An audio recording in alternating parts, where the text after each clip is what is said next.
His Excellency, the UN Secretary General Antonio Guterres had described the situation and the civilian calamities and alarm over there as alarming. He said it's alarming, Dr. Hossam, and it is actually alarming and a violation of humanitarian law that we see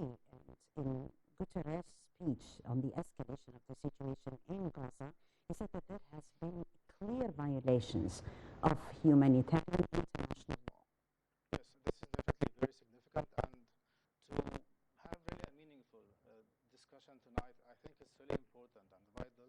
at the very beginning to provide some sort of an overview and also a context when it comes to the significance of the international humanitarian law,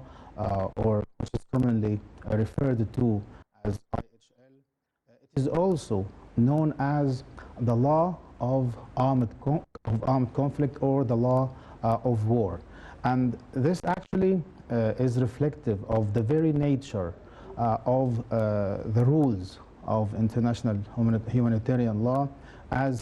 these rules are primarily concerned of governing the practice of the conflicting parties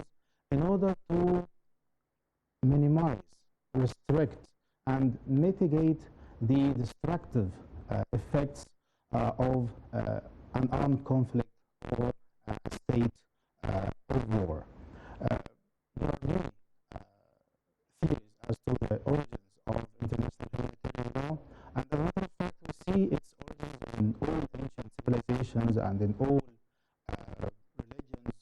or if you like, faith traditions. And in light of this, we clearly see, when we look into the literature of international humanitarian law, when we look into also the recently developed four Geneva Conventions in this regard, and also the subsequent two additional protocols that cement and deepen the understanding, and therefore the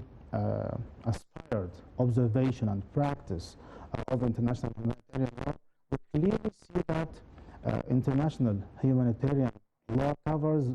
two broad areas. The first of them is the protection of those who are not, and those who are no longer taking part in any fighting. In addition to this, the rules of international humanitarian law concern themselves with the restriction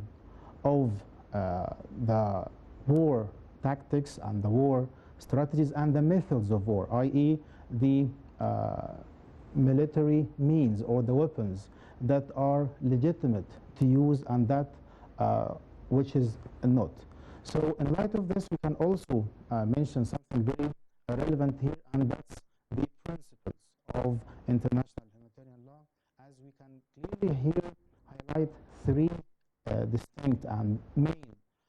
essential principles, and that's the principle of distinction, the principle of proportionality, and the principle of precaution.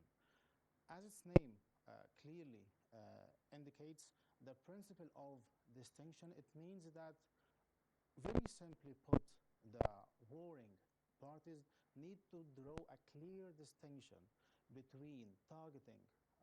combatants and military objects and civilian people who are armless, who are not taking part in any conflict, and also civilian objects. This is to do with the first one, which is the principle of distinction. Alongside with this, we have the principle of proportionality, and that's to ensure that any military or any fighting that will take place, it will make sure that achieving the military necessary will not bring about an excessive cost when it comes to civilian lives and civilian people and civilian objects. And lastly, when it comes to the principle of precaution, and that mainly here to highlight, the necessity and the importance and the vital need, as a matter of fact, to make sure